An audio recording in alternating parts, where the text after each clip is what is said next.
Hello, hi, it is me, the little mushroom girl on your computer and or phone.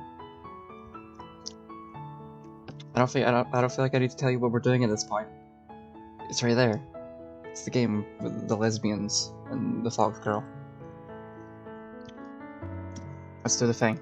Oh yeah, that's what happened. What did happen? We did, hold on. Let me turn it through my brain. We met... Okay, Aspen met the publisher. She's making the edits. The other two met Silver. That's another thing. You're kind of me a second.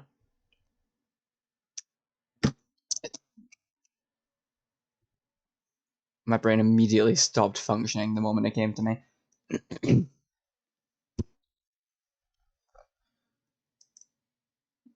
Ami.exe is not working, give me a second. The beat, that's it, that one. That one, it's cracked. So mysterious shit's happening. But who cares about that? Let's go see what Lena is doing. I've got to see her get over her man. Their houses for the play carry on regularly over the month. We have at least one every week, and sometimes more. Although I don't go to every single one of them, I go to lots. Aspen and Juliet are probably more excited about it than I am, and always encourage me to go. Always encourage me before I go, even though I've told them several times that I'm not really participating that much. Out of the entire cast, there's definitely no one who works as hard as Lena and Cyrus do. Not only do those two have the most lines, but they have the most energy too. Considering how quiet Cyrus is when he's not acting, watching and hearing him perform with so much emotion is like seeing a whole new person. Even though the play isn't until December, more than a month away, neither of them ever slack off. When I'm there, I sometimes help out with things like organising the props or handing out refreshments. The actual performance will be on a real stage, but we haven't been able to use one for practice yet. Sometimes I do have to perform my part, which mostly means standing still in my costume, but sometimes having to move around. I'm not totally sure why they don't just use fake trees, but it's okay. The tree is usually just the part. Like if you've got like a big group of actors and you want to give it like a good chunk of them parts, so you got to make stuff up at some point. Just like fuck it, you're peasant number 4, and you're a tree. Like that's about the running out of ideas part. Although I wasn't exactly looking forward to being part of this at first, the more time I spend with the rehearsals, the more fun I have. Even though I have to meet most of the cast every time, they're all pretty friendly and easy to get along with. And even I can see the improvement is happening every week. Everyone is getting better, not just Lena and Cyrus. Occasionally other people in the park will stop by to watch for a bit, and they always clap or cheer when they're done, or when they leave. Overall, the play is a nice distraction from the worries of my everyday life. It's nice to have one thing that I don't have to stress about. Which is something I don't think I've ever heard that, but something I don't have to stress about being used to describe theatre before.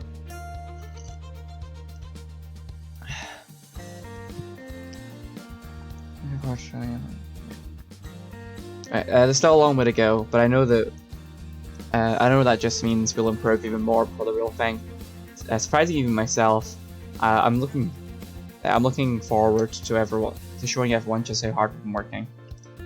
My brain is frazzled, so there's so many distractions. Maybe you keep the ply. It's late and the moon is high in the sky when there's suddenly a knock at my window. Is it our girl? I burst off my spot on the floor where I've been dozing. What the? And the darkness takes me a moment to discern the face behind the glass. When I do, it turns out to be the last person I'd expect. It's Silver, isn't it? Silver?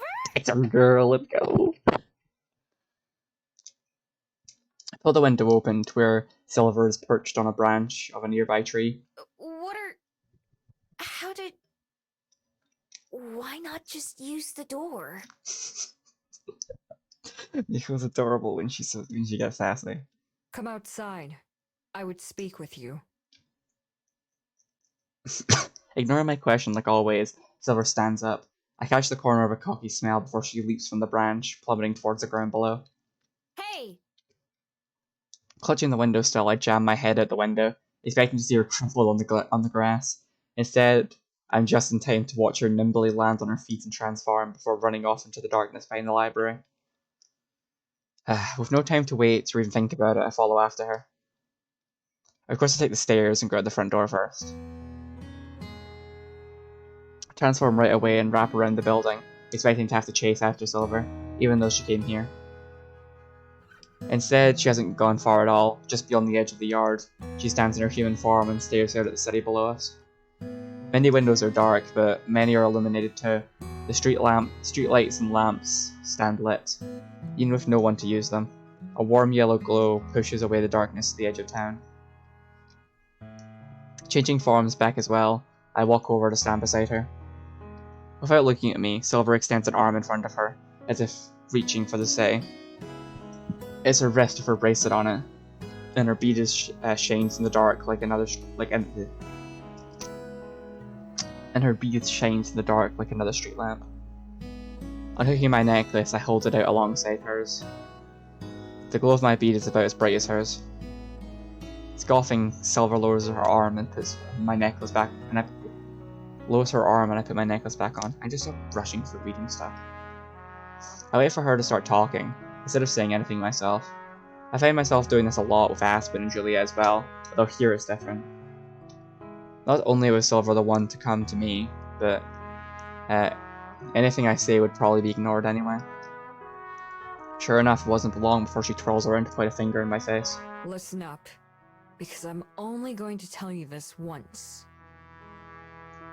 That's one more time than I get usually. I just nod, signaling for her to continue. I simply couldn't watch you continue to wallow in ignorance. Oh shit, we getting lower? Whereas your magic causes those you encounter to forget about you. Mine assists me in a different way. It tells me the truth of things, of people, human and fabled alike. To my eyes, their emotions are as colors. Fear, like everything else, has its own glow. I've seen it ignite in my presence, at my command. In this way, I've survived. The betrayal of their hearts is twofold. They reveal unseen feelings that they try to mask with words. The irony that you got the power to see people's emotions is incredibly strong. And the hearts of men are fickle besides. I've seen boredom turn to cruelty, fear become hatred. This is what I see, and you do not. The truth that lies behind all promises and pretenses. Today's friends are tomorrow's bitter foes. How very poetic, Silver. You should know all this. I know what it's like to be one of us. I know what you've lived through. And yet, even now... She cuts herself off and scoffs. Or maybe it's her choking something back. What color is mine right now? To give her an out, I ask a question instead. Her eyes narrow, but with concentration, no irritation. As I stand there, I match her gaze. This is the first time I've really spoken normally to her instead of trying to pick a fight or hide from me. She's the first to look away, speaking to the ground. The color of young spring. It's difficult to read the aura of our kind, requiring my concentration and focus. Even then, it's but a pale glow. With humans and most others, they cannot hide their light from me if they wanted to. Like why you don't forget about me, right? Even though everyone else does. She nods. I want to know what that color means to her. I also want to know why she's choosing to tell me this after dodging everything else I've ever asked her. I'm sure she wouldn't tell me if I tried. There is something else I do have to ask, because I'm pretty sure I already know the answer. Have you ever told anyone else? Staring at the ground, it takes a long time for Silver shakes her head. Thought so. I don't think Silver is quite as old as I am, but she still spent decades of her own, if not longer, just like me. And all that time, any chances I might have had to do something different or change something, I just let pass by me. I never had any idea what I might be missing. Beside me, Silver adjusts her masks and shifts her weight to her good leg. She's about to transform and probably run away. She had to have some reason for bringing me out here, right? Was she hoping that I'd be the one to extend a hand? I think she'd get along with Aspen and Juliet once she had some time to warm up to them. And if it wasn't for them, I wouldn't be having this conversation with her right now. Before she can change, I suddenly reach over and put my hand on Silver's shoulder. She stiffens and goes tense between my fingers, pulling away inconceivably fast, facing me from a few meters away. I don't need to be able to read auras to detect the anger imminent from her. I'm sorry. Damn it, that was dumb even for me. I hold up my hands, trying to show that I won't do it again. I just... Just what? Wanted to help her? Saying that would definitely make her hate me. Instead, I clamp my jaw shut before I can make things worse. For a moment, her face softens and she looks torn. She dispels that by shaking her head. We're even now. Within seconds, she's just a fox, and then she's part of the night, vanished into the darkness. This time, I don't even think about chasing her. I would have gotten upset too if one of my friends had done that to me early on too. But I don't think she'll hold it against me. At least not any more than the rest of my existence. After all, I realized way too late. Her coming here in the first place was already her reaching out to me. It was already her reaching out. If there's one thing I know for sure, it's that you can't rush these things. I'm sorry. I hope I'll see you again soon. I don't yell, but I don't whisper either. I'm pretty sure that she's still close enough to be able to hear me. I've done about as much as I can. The rest is up to her.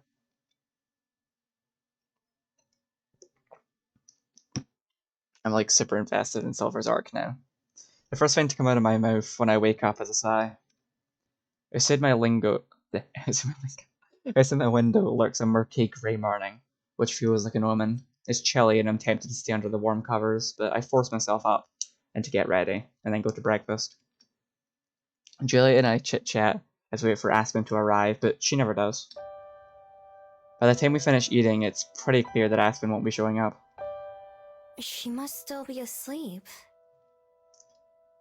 Just like the morning that Cello and her friends left, I'm guessing that Aspen overslept. After Silver ran away last night, I was also kept awake with my thoughts for a while. I figured I'd be the last one to get to the kitchen. Aspen still has me beat though. I try calling her, but it goes to voicemail. As soon as I hang up the phone, I return to my room. I put on my shoes and then leave the library, waving at Juliet when I pass by the dining room again. I'm sure she knew what I was going to do as soon as I did. I'm not too worried about Aspen, at least not any more than usual, but I have a feeling she could use support right now. I knock on Aspen's door and wait. Silence. I knock again and wait. I knock a third time, harder.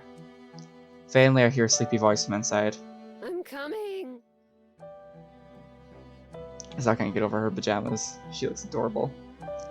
When the door finally opens, I'm relieved to see Aspen is alright, or at least upright and unharmed. She definitely isn't doing great though. Her hair's a mess and she still has a blanket wrapped around her. As she stares at me, blinking in the morning sun, she groans and holds a hand to her head. Miho? God, what time? Ugh, come in. I step inside gingerly, shutting the door behind myself. Inside it's dark, with the curtains drawn and all the lights off. Aspen immediately returns to her bed and lays down with another groan. As I walk towards the bed, my foot bumps against something on the floor. At first I'm afraid it's one of her cats, but when I look down, see it's actually an empty can. It rolls under the bed all the same. In fact, there are a few of the empty cans around. I pick one up because I don't recognize the label. It can immediately identify the smell as beer. Oh god damn it, Aspen. I knew something bad was gonna happen. I've never had any alcohol, but I know about it just from TV in my travels. I sit down on the bed beside Aspen, who's covered her face with a stuffed animal. Still, she manages to blindly fumble around with one hand until she finds and holds mine. I'm late for breakfast, aren't I? Yeah, I came to make sure you're okay. She makes a sound that could be pain or just acknowledgement. Sorry, you should have called. You didn't have to walk all the way here. I tried. Her other hand appears in the darkness, also fumbling around until she finds her phone, which is under her pillow, just like her. Which is under a pillow just like her. Oops. I'm sorry. I slept right through it. Looking around her room, I notice more than just the beer cans. The laptop is on the floor half closed. Notebooks and papers are scattered around the room, not just on the desk, but everywhere. Last time I was here, her apartment was messy. Today's a total disaster. It's okay. No big deal. I'm more worried about you than anything. I'm fine. I'm fine. The only problem is I slept in so damn late. I was planning to call out of work anyway. I need the extra time to finish my edits. And I may have had a bit too much to drink last night, which I'm really paying for now. Yeah, no shit. I don't think you can call this fine. Gently, I lift the plushie away from Aspen's face. No! Although she groans and makes grabby hands at it, she doesn't really try to stop me. Instead, she looks up at me with red-rimmed eyes and manages to smile.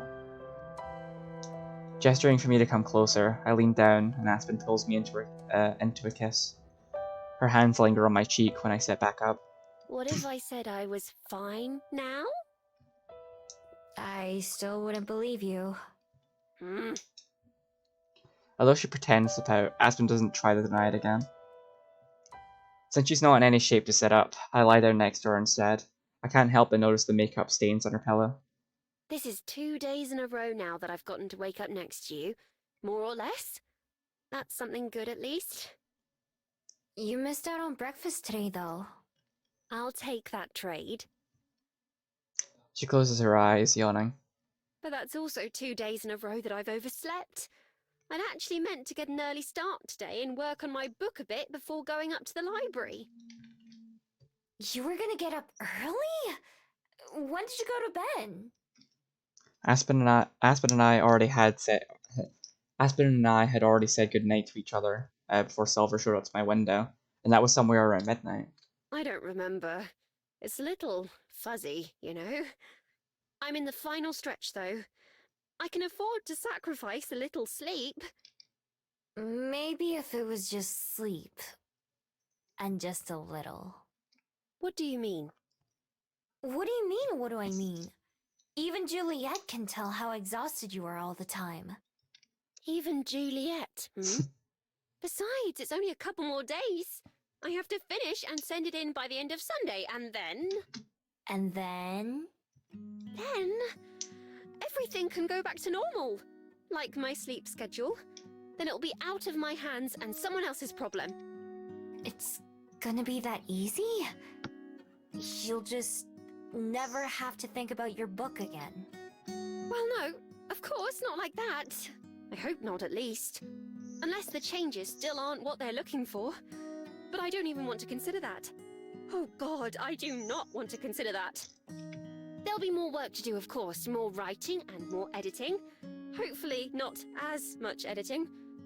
I struggled a lot this time around because it was so different from the original manuscript and not the kind of thing I usually write.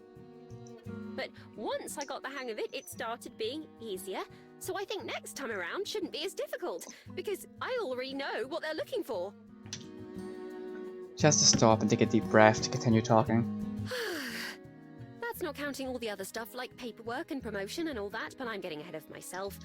Oh, rights and licensing too. That's another thing to think about, but later. The first time I do all that might be tough, but it should also get easier, just like the editing. I've done a lot of research and... Aspen. It does make sense, given what the best-selling trends have been lately. Usually I'm more into... Aspen!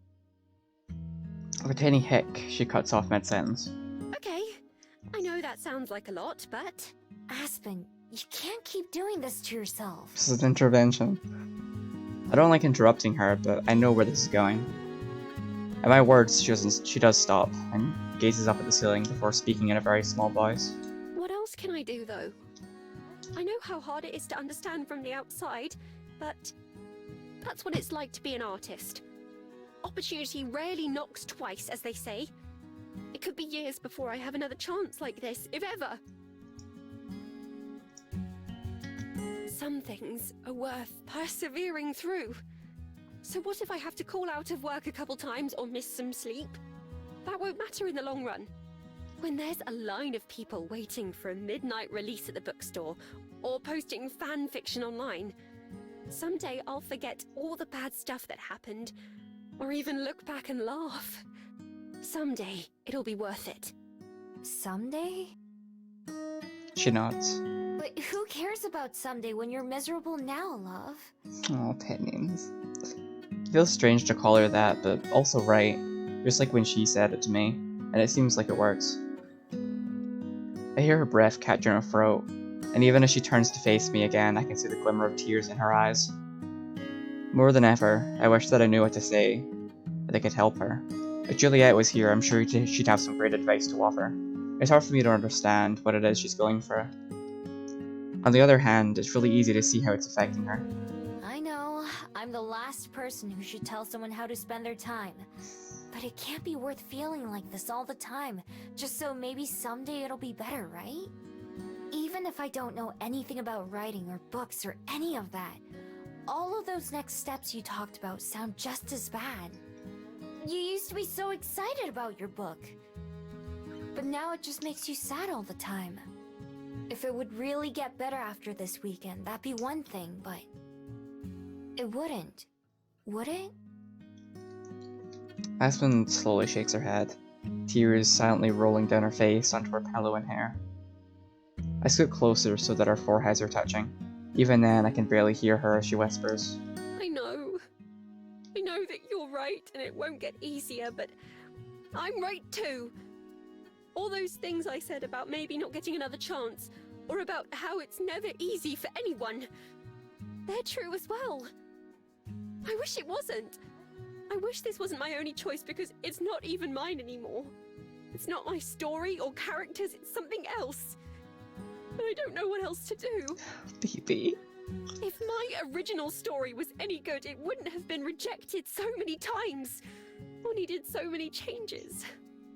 And they're not bad changes either, they make sense, they're just not mine. Are you really okay with that? For all of about 2 seconds, she holds my gaze. Then Aspen truly bursts into tears. It might be her most honest answer yet. Her whole body shakes as she cries, and I do what I can to hold her. The two cats hop up onto the bed, concerned and investigating. The corners of my eyes burn too, not for myself, but for Aspen, and for the helplessness I feel. But also I recall what Juliet said. This is something Aspen has to go for herself. I don't know if I am. I don't know. I thought I was. Kept telling myself I was, but... It's hard for her to speak in between sniffles and sobs. I just let her cry against me, doing what I can, be there for her. She doesn't need to finish her sentence anyway, we both already know the answer. I stroke her hair and try to think of how to piece together what I want to say to her. It's tough because I know I didn't have anything, because I know I don't have anything that would be helpful or might solve a problem. All I can do is be honest. I don't know the difference between good and bad writing, of course. I've only ever read one book, but I still really like that book. Enough to read it again and again yesterday. And the only reason I could even do that is because you and Juliet seem to like books so much that I had to try them too. Spending hours hunched over that desk, copying those letters a million times, I wouldn't have done that for just anyone, you know? I'm glad I did, though. It was worth it just to be able to read The Fox in the Grove, even though I already knew the story. That was something I never understood before. Why anyone would want to read a book more than once. You already know what's going to happen. But because it makes me think of you, and that you wrote it just for me to be able to read, I don't think I'll ever be able to like a book more. Wiping her eyes, she manages a shaky sigh that made Dia laugh. Well, I can't complain about that kind of critical reception. Her sobs have gone back to being sniffles and hiccups, and she's slowly able to catch her breath. The pillow that we share is soaked with her tears, but I barely notice. The two cats are still nearby, and she scoops them up and pulls them towards her as well. You guys are worried too, huh? They both meow in protest as Aspen brings them into her hug. There isn't really room, but Aspen manages to squeeze them in. They immediately hop away though, and she doesn't try to stop them. Not too worried, I see. We snuggle for a bit longer, and then, for the first time since she got into bed, Aspen sits back up and rubs her eyes. I sit up too, and she casually leans against me as we look around. As she looks around, it's a lot brighter now than when it was when I got here, even through the curtains. It is a bit of a mess here, isn't it? A little bit.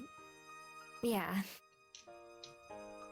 Aspen reaches down and picks up one of the empty beer cans, examining it before tossing it into the recycling bin. Tasted awful anyways. I didn't even know you like beer. I don't. Another can is on Aspen's nightstand. She chucks that into the bin as well, before gathering some of the scattered papers around the apartment. I help clean, throwing away anything that looks like trash and organising anything that doesn't.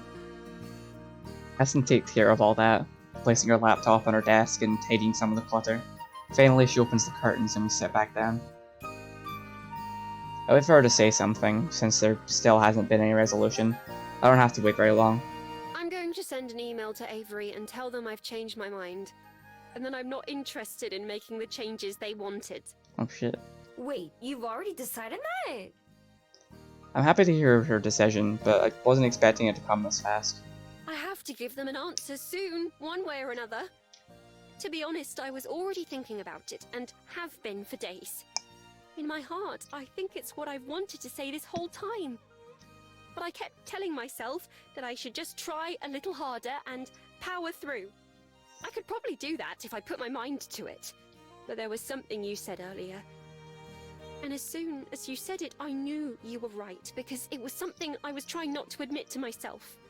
That somewhere along the way, something I love had turned into something I dread. I pictured myself continuing down that path. If I lost that love forever, would it be worth it? It might be. It might not. There's no telling how it would go. But you're right that I have something to live for right now. And someone to love. So I think maybe that much is enough. More than enough, even. Aspen leans in and I do too, closing my eyes in anticipation. The relief that floods through me as I hear Aspen's words is like a glass of water after a long run. Pausing just inches away from my lips, Aspen whispers just one more thing before we kiss. I have everything I need, right here. Oh. The two of us linger around Aspen's apartment for a while longer. I play with the cats while Aspen collects herself and eventually manages to send off her email. Around lunchtime, we head to the Bell House for Aspen's midday shift. Are you sure you want to go to work today? You said you were gonna call out. I'm sure. It'll be nice to have the distraction. Sorry to leave you on your own, though. It's alright. I'll figure out something to do. I study Aspen's face. Her eyes are still red and puffy, although her glasses help hide that. She still seems fragile, but I feel less worried about her than before. See you tomorrow then? Maybe. I might just need a day alone. Not that being with you doesn't help me feel better, but I just have a lot of thinking to do. I understand. We can hang out again when you're ready. I'll see you on Halloween for sure. Cool. Aww. Aspen adjusts her glasses and removes her hat, preparing to change into her uniform. Well, I'm going to go clean myself up a bit before my shift starts. I can't let Lena see me like this. You sure you'll be okay? Yes, I have lots of practice at keeping myself together. That's all customer service really is. Alright. See you later then. Goodbye, Miho. I love you. Love you too. After a final kiss, she goes inside to start her shift. It's been an emotional day already, and it's barely half over. Despite that, I feel optimistic as I walk away from the cafe. I'm still concerned about Aspen, but I know she'll be okay in the long run. It's a long road ahead, but things are looking up. Oh yeah, let's go see our boy. Tommy and Gerby, let's go. I continue to see Tommy and his family fairly regularly. Of course, I hear from the three of them. Every day just to maintain their memories. It always makes my day and my daily check-ins take a little while, but that's okay. Gwen also comes to the library to study several times a week, sometimes by herself and sometimes with Tommy. When Elijah drops by to return the books he borrowed, he mentions that he wasn't able to learn much about Gerby, like he'd hoped, but he thinks Gerby comes from somewhere other than the underworld, like I do. That would explain why it's harder to find information about him. It reminds me a bit of Aspen and Juliet, trying to find out more about my beads and my magic. At least in that case, there's Silver to help explain things, at least grudgingly. As for Tommy, it seems like he's doing okay. I don't hear anything else about him getting into fights, for one thing. When he's at the library, he's either looking for bugs or just reads a book at the table with his mum. Slowly but surely, the three of them, four if you count Gerby, have slipped into their own routine. I hope Elijah was right when he said that things between them will just have to get better with time.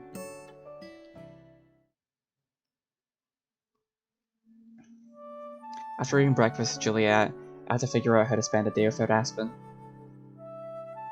We had a quick video call this morning where she said she'd need a day to herself just to unwind and think and cry.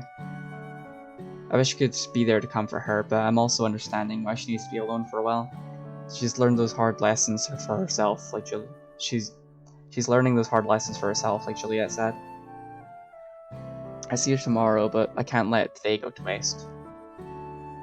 Juliet finds me in the kitchen, looking out the back window. Is something out there? Nah. Just thinking about what I want to do today. Aspen's not feeling very good. In the shade of the big tree in the backyard, there's a couple of birds hopping around, looking for worms. It gives me an idea. Could I go see that bird we rescued? The one your friend picked up. Hell yeah, it's Aspen time. Well, it's not Aspen time right now. We just had some big character drama. With Aspen decided that writing was making her miserable, and she cancelled writing that book. So now she's taking the day to herself. You can certainly visit the preserve. Although I couldn't say if they'd be able to point you to our friend in particular. Let's go see the bird. There are quite a lot of other birds who call it home. That's fine. I can look for it on my own. Of course. It's a bit of a walk, but there's a shuttle that can take you most of the way. Let's go, bird friend. Juliet shows me where to find the shuttle, and use my phone to guide me there. I don't have to wait long until it arrives and I climb on board. The driver takes us in the direction of the Bell House in Aspen's apartment. I've walked down these roads so many times that it feels strange to see them rush by out the window, like I'm fast forwarding for a TV show. At some point we take a turn that I've never taken before, and soon we're going for areas that are new to me. I watch them go by, not paying enough attention to commit them to memory. Eventually I stop and disembark. As I get my first whiff of the clean air, I understand why it's a preserve. As far as I can see, the land is covered in forest, not just trees, but forest, grown so thick that it looks like a solid wall of green. The only exception is a river that winds through the hills, while the water is crystal clear and still. The nearby botanic gardens are lovely, and this is something else. This is something more. Oh shit. Ah, God, I don't like you to throw a choice at me like this. I know there's a... what is it? I'm not sure what it's called. I think it's like the wild and tame endings or something like that. Hold on, let me just check the achievements real quick.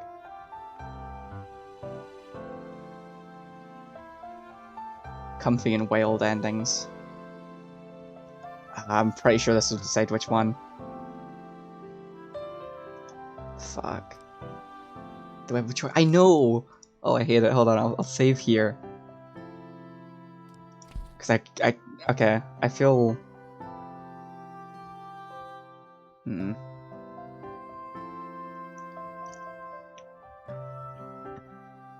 I'll probably go with I'm glad I've settled down.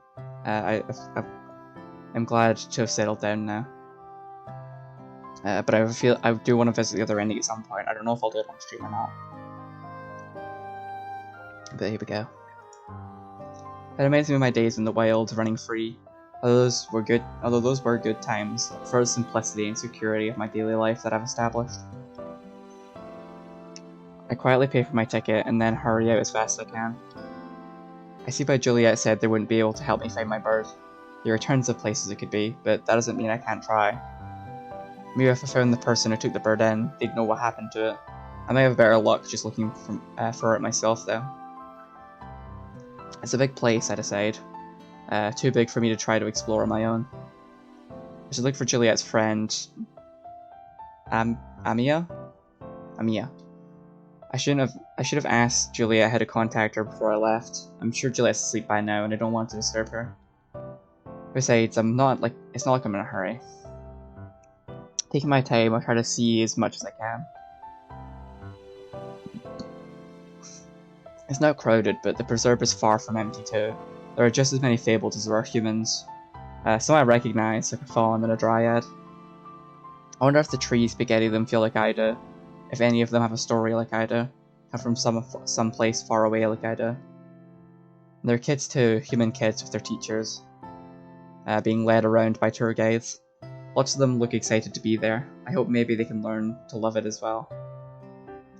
I asked some of the guides or instructors if they know who and where Amia.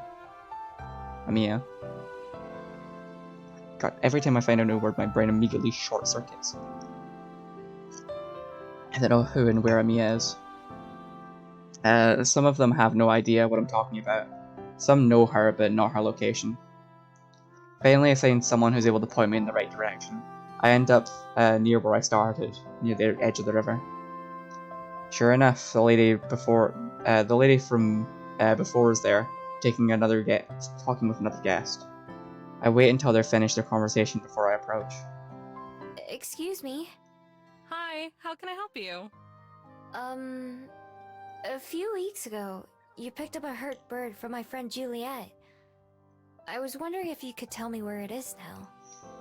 Oh, right. That poor guy. I'm afraid the little fellow didn't make it. Oh shit. That's depressing. I think that when he took the tumble that hurt his leg, he must have hurt something inside him too. Oh. It's dead. I haven't even thought about that possibility. This whole time I just assumed it'd be alive, that it'd gotten better. It's sad, but it's the way of nature sometimes. Mind if I ask how you were involved? Naturally, she doesn't remember me being there. I was the one who found it and brought it to Juliet's. I wasn't around when you picked it up, though. Oh, right. Well, you can sleep easy and know that you did what you could. She sounds so casual about it. I guess she's probably experienced this a lot. Meanwhile, I don't know what to say, I just stand there surprised. It's just a bird, sure, but that's still something. For the bird, it was everything. Amaya starts to walk away, but before she can leave, there's something I want to know. Something I've never given much thought to before, but that my recent time with Silver has made me wonder about. Hey, I have a question. Shoot. Do you believe in fate? She stares at me in mild shock. It's a weird thing to ask, I know, but I hold her gaze and don't back down. Now there's a question. Looking past me at the water, she takes a deep breath and lets it out slowly. If you're asking if I think there's a world out there where that bird survives or never gets hurt to begin with, then sure, maybe. I'm not smart enough to know, but it's not this one. Destiny, luck, whatever you want to call it. Life's unfair, that's a fact. It doesn't care about any one of us. Sometimes you can do everything right, and it just isn't enough. I don't think that's destiny personally, that's just being alive. Being here, doing what I can to help who I can, that's just me playing my part in life. If that's because some invisible force led me, then it doesn't change anything. Bigger picture or not, it's what I choose to do with my time right now. And I choose to believe that makes a difference. Hope that helps. Thanks. Don't mention it. Say hi to Juliet for me, will you? Yeah, no problem. Being alive is the kill. I mean, yeah, but being alive means I get to play more fucking Yuri visual novels. I mean, that's pretty pog. Once again, she starts to walk away, and this time I don't stop her. Instead, I walk out to the nearby gazebo and sit down, surrounded by quiet water. Even though her reasoning was totally different, I can't help but think about how Maya pretty much says the same thing Silver did. He's just a bird, and that's just life. Silver, who wanted to let it die, and Amaya, who tried to help it live. I don't know how Silver would feel if she heard the news. I'm sure she'd pretend not to care, but she did follow me all the way back to the library just to see. On the other hand, Amaya doesn't seem all that upset. I could tell she doesn't know why it mattered to me. Like always, it's hard for me to answer the question myself. I know how nature works as well as either of them, but I know better than to be expected to care. Doesn't mean I can't, though. Even if no one else sees it, that bird was as alive as we were. Maybe it didn't read books or drink coffee or watch TV, but it still existed. It ate, it flew, and it sang. The forest on Mount Victoria will be a little more quiet from now on, even if nobody notices. I wouldn't be able to tell the difference myself. I know it's not like that bird and I were friends. Still, whenever I go back, I'll think about it, and I'll think about the tree that used to be its home, the nest that I'll never return to. Sighing, I stand up and start walking again. Despite how it turned out, I'm glad I came to this place, still glad it exists. It may not be perfect, but it's doing the best it can.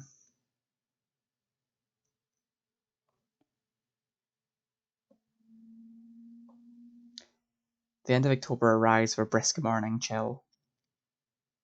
I take my time waking up, enjoying the comfortable warmth of my bed like always.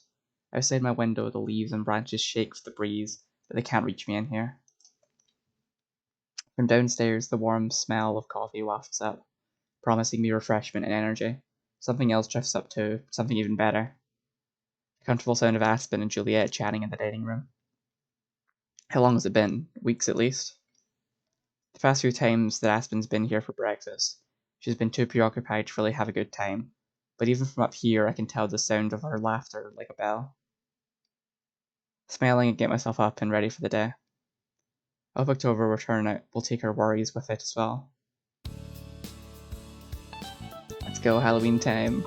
I head downstairs and we go for the usual smiles and greetings plus the usual chit chat as we eat. Eventually we clear away our plates and just sit comfortably together like we used to. So, Miho, today will be your first holiday, correct? Yep. The first one I've paid attention to, at least. I don't really know what Halloween is about, though. To be fair, when you get to be an adult, there's not much to do on Halloween. I guess most people take it as an excuse to like drink or something. I don't know what other adults are supposed to do. I just hang out with my friends. It depends, really. In some parts of the world, it's a time to honor the dead. In many others, it's simply a time to celebrate the season and have fun. Most of the time it's about sweets and costumes. I'm sure there'll be plenty of trick-or-treaters coming by tonight. What's that? It's where kids put on costumes and go door to door, and the people who live there hand out candy. For free? Don't get any ideas. Do it! I picked up some bags of candy earlier, so there will be plenty to give out. Halloween is usually a busy night here, as you said. Will the two of you be here? Or do you have other plans? Ooh, Halloween date maybe? Aspen and I look at each other and I shake my head. I don't have anything else. Aw. Neither do I. So I think it's safe to say we'll be around. Wonderful. I'm looking forward to it. It's good to see you looking so well, Aspen. I'm glad you're feeling better. Me too. I'm still not quite back to 100%, but I'm getting there. Have you decided what you're going to do? Not entirely. I've decided that I'll put aside writing for a while, though. At least writing for anyone other than myself. I think I need to remember why I started doing it in the first place. After that, maybe I can start to think about publishing again, and manuscripts. That could be in a month, or in a year, or even several years. Under the table, Aspen takes my hand. For once, I'm not in any rush. Juliet looks at us fondly. Compared to a couple days ago, she looks relieved. It's clear that I wasn't the only one who was worried about Aspen. That's good. I hope you'll take all the time that you need. The three of us make plans for the evening, settling on a time we'll be back at the library. Juliet departs for bed, and Aspen and I remain at the table. Aspen slouches, looking up at the ceiling with a contented sigh. I can't remember the last time I had a morning like this. Not just with you and Juliet, but where I don't wake up feeling like I've already fallen behind in the day. No plans, no obligations, She squeezes my hand. just us. I've missed days like that too. I know I've said it, but I'm sorry for worrying the two of you so much. And for being so distracted all the time. And for several other things that I'm sure will come to mind soon. I shake my head.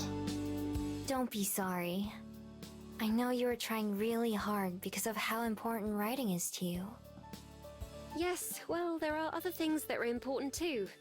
I can't let myself miss out on all those. Like this. Aspen leans over and kisses me on the cheek. Okay. That is pretty important. She laughs. Glad you agree. There was one thing I wanted to do today, actually. And I was hoping you would join me. Of course. What is it? Aspen stands up and fetches a couple heavy books that are sitting on the counter, bringing them over to where we are. I recognize them as coming from the library's apartment instead of being part of the library's collection. They take a heavy thud as she sets them on the table. Something Mum and I used to do when I was a kid. Although it's been a few years now. She takes one of the books and opens it up, flipping through the pages quickly but carefully. I watch from over her shoulder until she finally stops. Here we are. Near the middle of the book, there's something tucked under the pages. Aspen delicately lifts it up for me to see. Ooh. It's a flower, but it's flat and dry. The petals look as dry and delicate as the paper they're stuck between. Every summer, we'd go out and pick flowers to press. Isn't it pretty? It is. She offers it to me and I take it very carefully. It's practically weightless, and feels like it could blow out of my hand at any second. We used to do it to celebrate the end of each school year. Although it's not quite the same, lately I've been reminded of that feeling. One chapter ending and another beginning. So, if you're up for it, I thought perhaps we could go find some flowers of our own. Aww. I'd love to. Great! Let's be off then. I let her lead the way outside. We search for a while, looking for any flowers that Aspen thinks will work. There are plenty in people's gardens, but she says we're not allowed to take those. Try the park, the mountain, even the sides of the road, but nothing we find to meet Aspen's standards. Finally, after going around a big chunk of town, spot a hidden grove near the waterfront that seems perfect. There are several different types of flowers, all in bloom. We walk over and stop just at the edge of the patch. These should do. What do you think? They look really pretty. But I thought that about the other ones we saw too. It's not just about how pretty they are. They need to be the right shape and size as well. These ones check all the boxes. Go ahead and choose some that look nice to you. Then you can snip off the tops with these. She hands me a pair of scissors. I don't know how to decide. They all look nice to me. It should be easy then. It's best if they're kind of flat, though. Remember to only take the top so that the rest of the plant can grow back. I watch her pick a couple so that I can make sure I'm doing it right. Aspen only chooses flowers that are in the middle of big patches instead of ones that are alone. After a bit, I wander off just like my own. Both of us move around carefully, making sure not to step on anything delicate. There are some that look like the ones Aspen already had in her book, which remind me of the flowers you can buy at the store. The sweet aroma isn't as strong as it would be if I were a fox, but it's still nice. There are other things that I've never seen before. Catch my eyes, I'm deciding. Both seem like they could work, so I'm not sure which to choose. Oh god damn it, more choices? Really?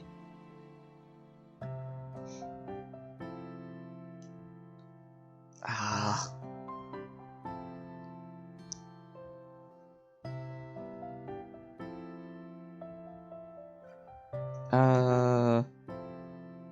I have a feeling I've got a third choice that tells me around what ending. Let's go new ones. I go with the unfamiliar flowers that are new to me. I want something that will stand out compared to the ones she picks. Imitating what I saw Aspen do, I snap off a few buds and bundle them up, making sure not to crush or damage them. Then I rejoin Aspen, who's finishing up too. She inspects my collection. Damn, it's getting close. There's been plenty of choices throughout the game, but I'm not sure how many of them are actually important. It's kind of worrying. Though this game does not have any bad endings, which thank fuck, Heart of the Woods fucking traumatized me.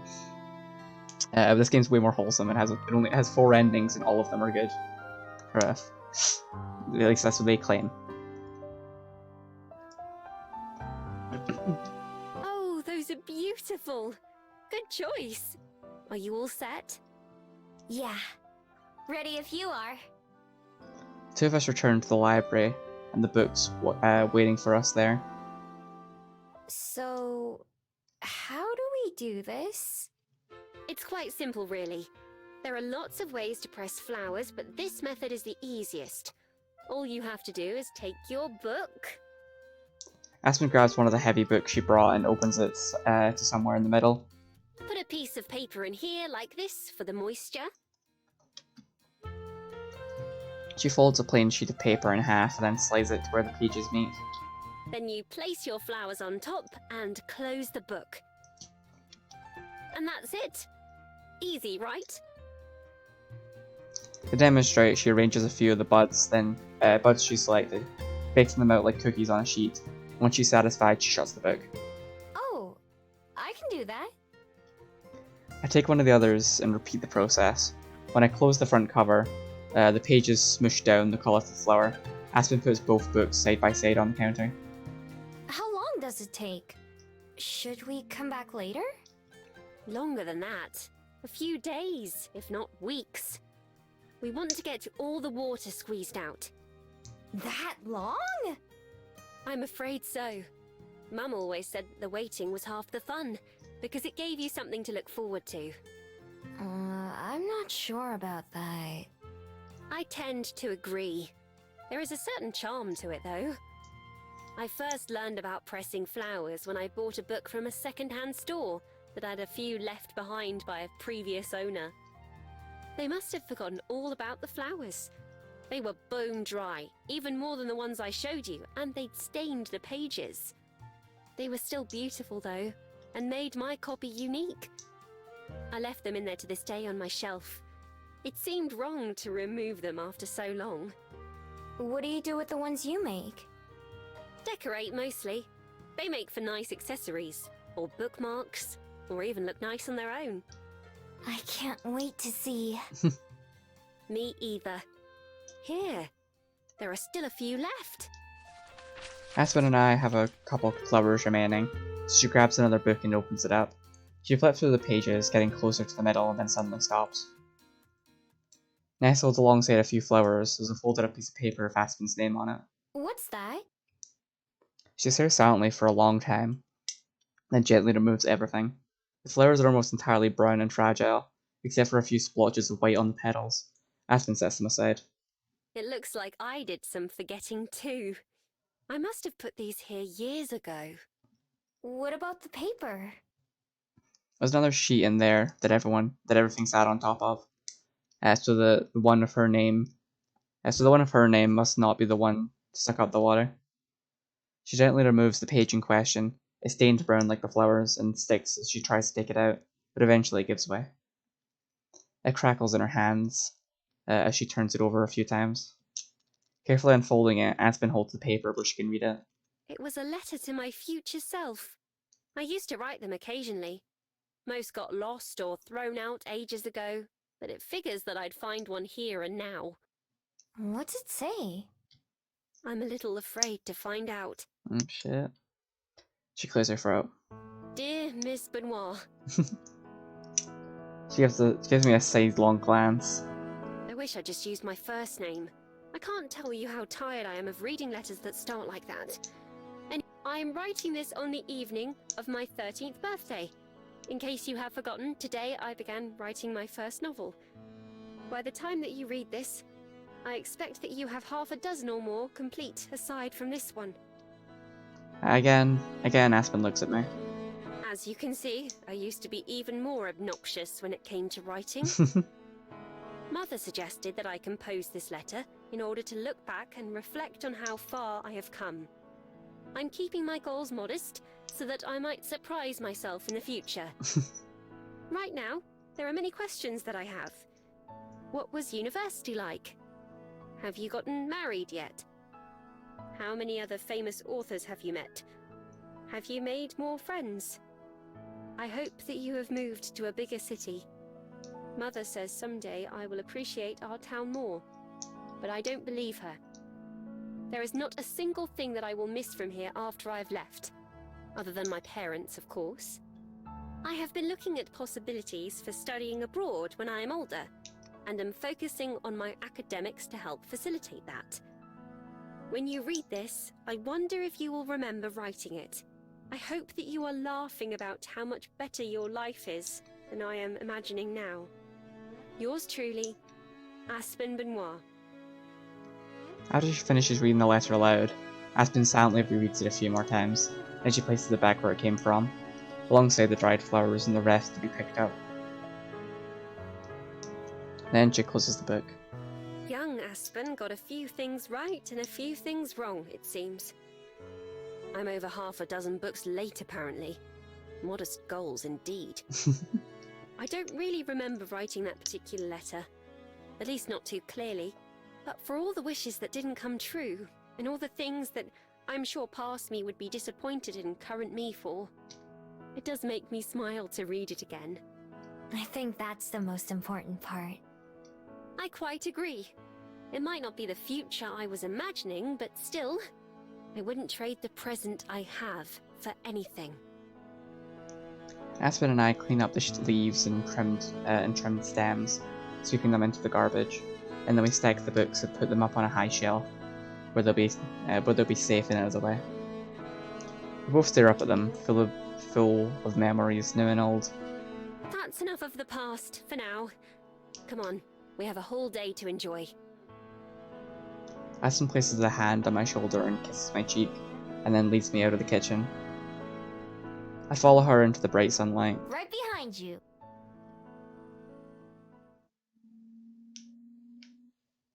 Visual novels really do be like, oh, do you want to pick up do you want to open the door with your left or right hand? And if you open the door with your left hand, your favorite character dies. Like, I was playing Katawa Shoujo, like a month or so ago. I'm like 2.5 routes deep by now, but I was on my first route, doing the Emmy route, and one of the choices that's pivotal into what choices lead to the bad or good ending, the bad, good, or neutral ending, is if you decide to stop and talk to your teacher for a couple minutes. That's apparently some big, like, yeah, dude, you got a couple minutes, like, no, or sure, why not? And that's apparently like a big pivotal point that'll send you down two different branches of different like ways the story plays out into what ending you get. Making choices in these games always stresses me the fuck out. No, this one. I know the ending's gonna be good no matter what I do, but it's always still a lot of pressure. As the day winds down and starts to get darker, a late breeze starts to pick up. Not enough to be cold, but enough to make me glad I have my jacket. Not that you ever wear over your fucking shoulders, Miho. Aspen, Juliet, and I sit on the front porch with the light on, watching the road. How long until people start showing up? Soon, I'd imagine. The early evening is when most trick-or-treating begins. They'd better hurry before Miho eats all the candy. Can't argue with that. I'd wrap another piece and stuff it into my mouth, shoving the wrapper into my pocket with a bunch of others. Maybe if you go knocking on doors, you could convince people you're a kid in a costume too. That way you could get your own candy. Do you think that would work? It's hard to talk with my mouth full of chocolate and caramel. No, but it's funny to imagine. Oh, look! Here come a few of them now. Sure enough, a group of 3 kids appear at the bottom of the hill and start making their way towards us. I stand up, with the giant bowl in my hands. Oh, how cute! One of the kids has a white sheet draped over them, with big holes cut out for the eyes. The other 2 are dressed as characters I've seen on TV. The 3 of them hold out their pillowcases and I toss a handful of candy into each one. Here you go. The one with big eyes, the one with the big eyes goes even more wide, going more wide-eyed. Whoa, that's a lot! Thanks a bunch! Wait, was it? Should I take some back? Aspen swats at me gently. You can't do that. Oh, not as cute as the baby squad, but I'll give them a pass. The 3 kids hurry off, probably afraid that I really was going to reach in and reclaim some of the candy ice. I sit back down. How much am I supposed to give them? Usually a piece or 2, but it's not a problem. We still have several unopened bags inside. Great. I grab another piece for myself and munch on it. Well, in that case...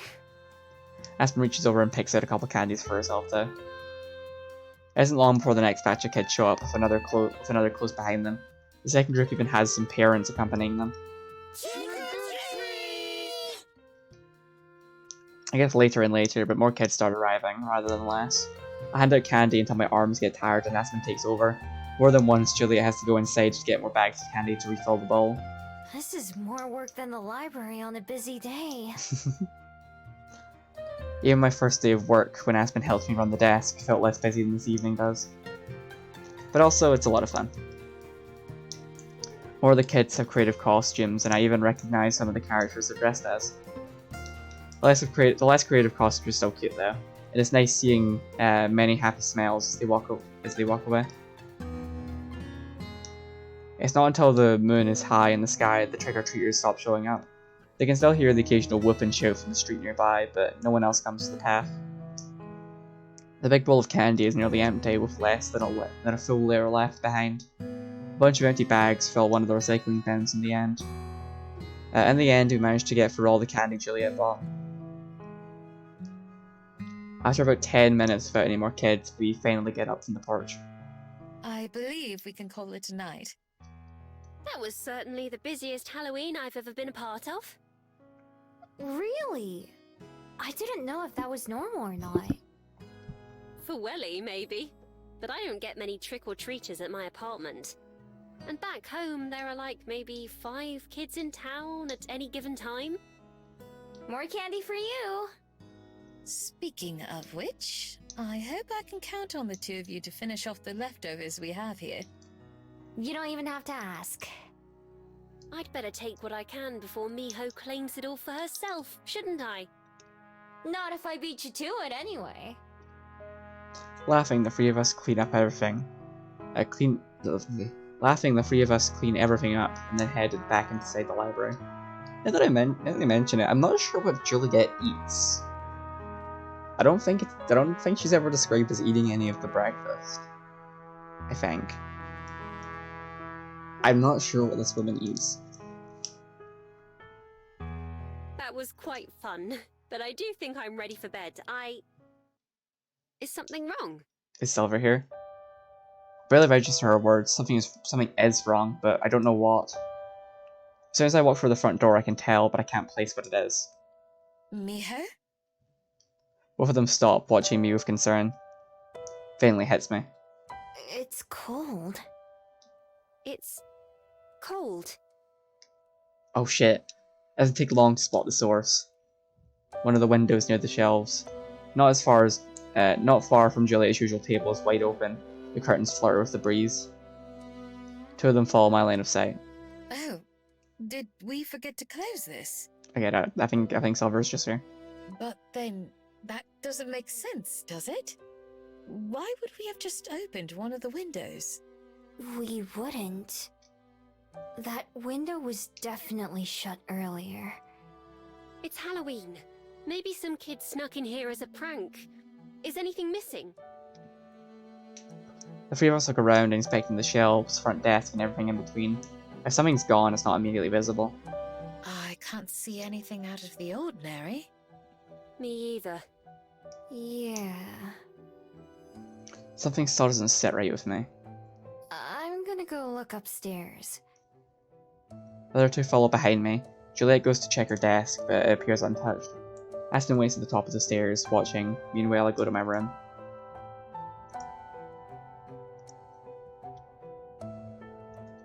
Just a moment.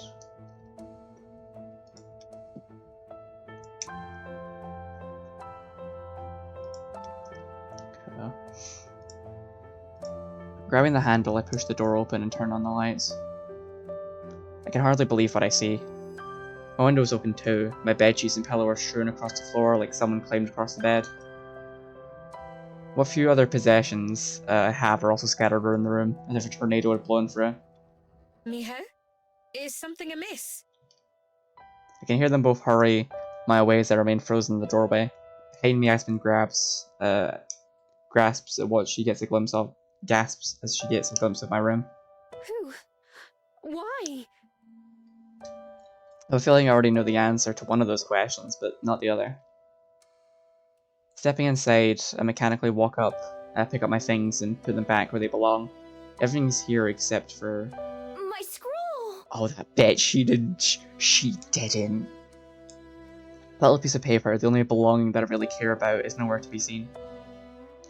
Check under my bed and in every nook and cranny just to be sure, but it's gone. The fact is all the confirmation I need. I'll be back. Push my way past Aspen and Juliet's shocked faces, dash back downstairs. Silver, you bitch. Both Aspen and Juliet shout after me as I barrel out of the library, but I ignore both of them. The instant I'm outside, I transform and keep running. There's no question or doubt as to who took my scroll, the question is why. As angry as I could be, I forced myself to stamp the feeling down. At least until I know Silver's reasons. The path to Mount Victoria is more crowded than I've ever seen it, but the roads and sidewalk are full of people, mostly parents and their kids. Some of them point or cheer as I run past, but I don't give them a second thought. None of them are trying to stop me or get in my way. By the time I climbed the mountain and reached Silver's part of the forest, it's dark. She isn't in any of her usual spots, but I can sense that she isn't far away. Racing for the darkness, I keep my nose near the ground, hot on her trail. Then suddenly, just like the last time, I find her. She moves in the darkness, a patch of shadows that is a different color than the rest. Her bead glows as vibrantly as ever, illuminating her wrist. It shines on the unfurled paper in her hand. Like always, she waits with her back to me. So you came.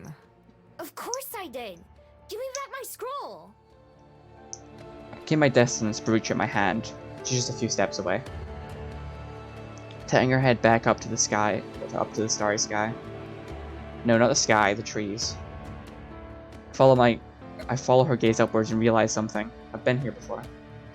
I recognize this tree. It's the one the bird fell from. That makes me pause. Has she been wondering about it all this time? Is this her way of asking? She did follow me all the way home. I softened my voice, but I know I may as well be blunt. It died, you know. They weren't able to save it.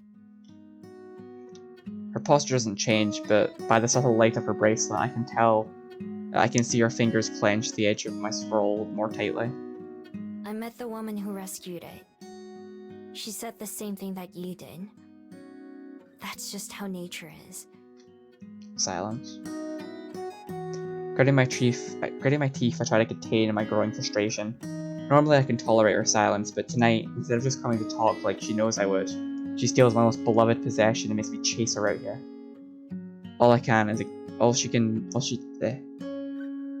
Also she could ignore me. Don't you have anything to say? You must have come here for a reason, didn't you? More silence, not even a breeze disturbs it. Finally, I've had enough. I step forward, snapping this branch between my shoes.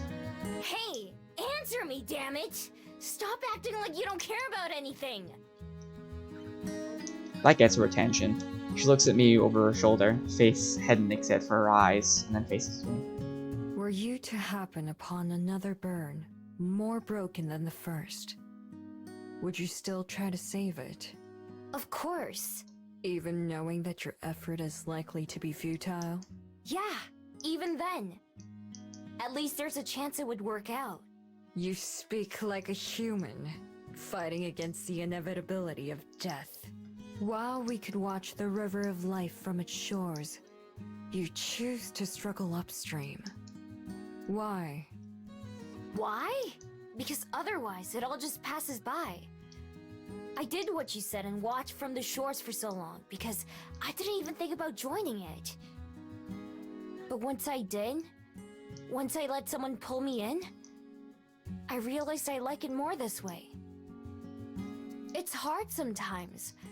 I haven't even been trying that long, but those hard times just help me appreciate the good ones more. Or even at all. There's someone I met who was also afraid of getting hurt, and someone else who was afraid of just passing by. They showed me that those are parts of life too, just like death is for a lot of people.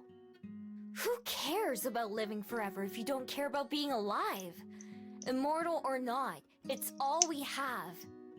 You and me, my friends, that bird, it's the same for all of us. I could have run away. I thought about it a million times. It would have been a lot easier than staying. But I did stay. And so now, here I am. Someone took a chance on me once too. Even if I wouldn't have died, they still saved my life in a way. I thought it would be impossible for someone like me, like you and me, that it wasn't even worth the effort to try and change things. But I was wrong. And I'm glad that I was. And so that's why I do the same thing all over again, with the burn. Because if there's even a chance, it's worth trying. Although I don't say it, I can't help but think even talking like this is something relatively new for me. Unlike Silver, who talks more like Aspen's old books most of the time. It just goes to show there are a lot of different paths our lives could have taken, but they both brought us here together. While Silver is still thinking about what I said, her eyes suddenly go wide at the same time that I feel something warm on my neck. Holding my necklace where I can see it, both Silver and I just stare as my bead brightens before our eyes. The glow intensifies to the point that Silver has to shield her eyes and look away, although somehow it doesn't bother me. I also watch for another eyelash fin crack appear, and then another. For a moment I half expected just to shatter, but it stops after the first crack, still holding itself together. The light from it also dims a little, but it's still brighter than it was. When I let go, and it falls back against my neck, my bead feels heavier than normal too. Silver is able to look at me again, and though the shock has faded from her expression, her eyes still stay fixed on my bead. She laughs, but it's humorless. Shaking her head, she continues to stare at my necklace instead of my eyes. I had hoped that by looking at this, I might be able to learn your secret. Some magic spell or incantation that you had invoked. At the very least, I thought I might understand. Even as I read it, I thought that I must be missing something. For what meaning could such simple instructions hold? Even as you arrived here, I hoped that perhaps you would reveal some missing part of the puzzle.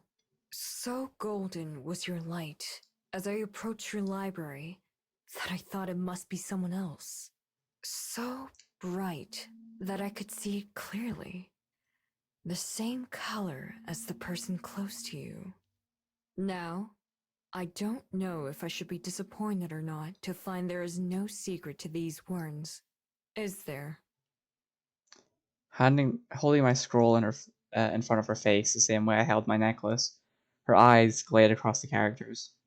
수복강령. Please be happy. Oh shit! What simple nonsense. And yet, how could I deny that you've taken it to heart when your very aura tells me your truth? All that I can do is blink. Uh, it's all I. It's all I can. It's all I can do to blink, to breathe, to stay standing upright as the world narrows in on just the two of us, all aware of anything else falling away from me. Confusion is just as plain on Silver's face at my reaction as I struggle to speak. You can read it? That's what it says? After years of looking and trying to understand, and she can read it just like that. Silver, who says she cares nothing for people and their lives or culture. I'm not the only one stunned. The parchment falls from Silver's hands as she drops it in shock. It flutters to the ground and stays there, even as a budding breeze starts to blow. That shock changed into understanding, and then Silver laughs again. Really laughs, for the first time I've ever seen. Her usual dignified and threatening poise is gone as she laughs so hard that it echoes around the woods. Clutching her chest, it's all she can do to remain upright as she acts like she's heard the world's funniest joke. Still, just like earlier, I'm not sure there's any humor in it. Finally, with a groan, she retrieves my scroll and straightens up, wiping her eyes. You're serious, aren't you? You never knew what it said before now. I shake my head. I would call you a liar if you were anyone else. You've made a fool of me without even trying. Or rather, I've made a fool of myself. I thought your glow was the result of those words. But you achieved that by yourself. Whatever it is you feel, it's something you've learned on your own, isn't it? You truly believe all the things you said. Maybe not on my own. I had a lot of help along the way. But yeah, I mean it. Every word. I reach out a hand again, taking a step forward, then another, and another. I stop just in front of Silver. All she has to do is take the final step forward. I don't demand anything, just reach. She eyes my hand wearily, like a stray dog trying to decide if it should trust someone. I hold my breath, waiting. For Russell, she pushes the paper into my hands, then backs away, looking at the ground. Your path is different than mine. We may have more in common than I once thought, but I still cannot follow behind you. Though I can understand why you walk it. I nod. And I understand why you said no. I hope you change your mind someday. Perhaps. Although, I do not think we'll meet again. Wait, why not? Are you leaving? Soon. I don't know when. I haven't decided. But I made up my mind before I ever visited your library. Oh, You're disappointed. I am. You're the first other Gumio I've ever known. You're like... family, I guess. Didn't you call us sisters before? Silver blushes, averting her eyes. Perhaps. Then that's what we are. That's simple, is it? It really is. Silver shakes her head and looks around, regaining a bit of her standoff composure. This is about the time when she typically transform and run away. At least tell me before you leave, okay? Whenever it is. She hesitates, but then agrees. Fine. Goodbye, Miho. Bye, Silver. She walks towards me rather than away and comes to a stop right beside me. We both face in different directions. Slowly she raises a hand and awkwardly pats me on the shoulder, just once. By the time I turn my head to look at her, all I can see is the disappearing gleam of silver fox fur as she blends into the night. I'm alone, but I don't feel alone. Looking at my scroll, there are a few new creases from where Silver held onto it, but they don't mess up the writing or anything. Just another record of what we've been through together. The breeze from before picks up, making the paper flutter in my grip, and I use two hands to hold it. Without reading, I let my eyes wander over the familiar characters.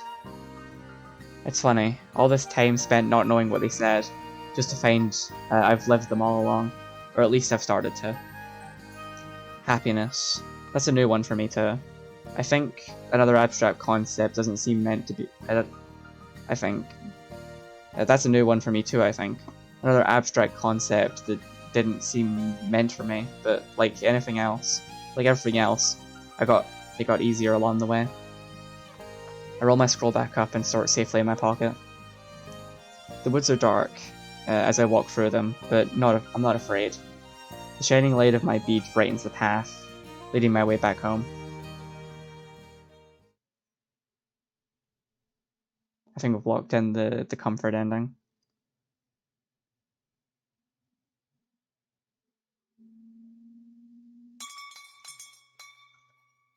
Yeah, so I believe this is the final chapter.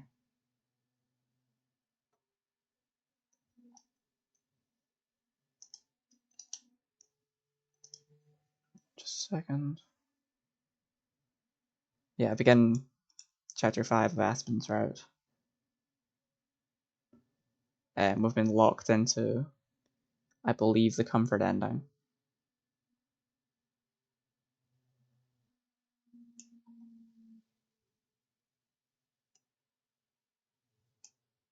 Yeah. There's wild and comfort endings for both characters. Chapter 5 for both Chapter 4 and 5 for both characters. An ending for each of the side characters. And an achievement for getting every other achievement. I'll definitely play everything in my own time. But screw it, no save. I'll play for everything in my own time. I'll probably stream at least some of it. I'm gonna stream the Juliet ending, probably her wild ending, and then I'll probably hang up the game. I've got a bunch of other Yuri games. Let's meet again soon. I played a bunch of other Yuri games, but they're unvoiced, and I'm not that comfortable doing voices. I'll need to see. I tried with First Snow. I'll see if I can work my way up to it. I know this. It's less plot heavy, but there's still plot going on. Like it's strong slice of life. I'm really vibing with it. I'm definitely gonna play for the Juliet ending. I'll probably come back to the rest in my spare time. I'm not sure what I'll play after this. I did get a bunch of Yuri novels, but I don't think any of them were voiced. I'll just have to see. I might start National Park Girls. That's voiced. And is apparently getting its final chapter soon. I bought the whole thing already. It's not Yuri, but it's made by the same people who made Highway Blossoms, so it might be good. The problem is I got all these Yuri novels, and I want to play for them all. But I feel like I have to stream them, but at the same time I'm not really comfortable doing voices, so I don't know if I want to stream them. You know, I don't know. Maybe I'll work my way up to it or something. But it's like 1 a.m. I'm gonna head to bed. Not bad. I'm gonna stay up for far too long and get up in the afternoon, some point in the afternoon tomorrow. But Oh god, I got stream today. Yeah, it just takes a push.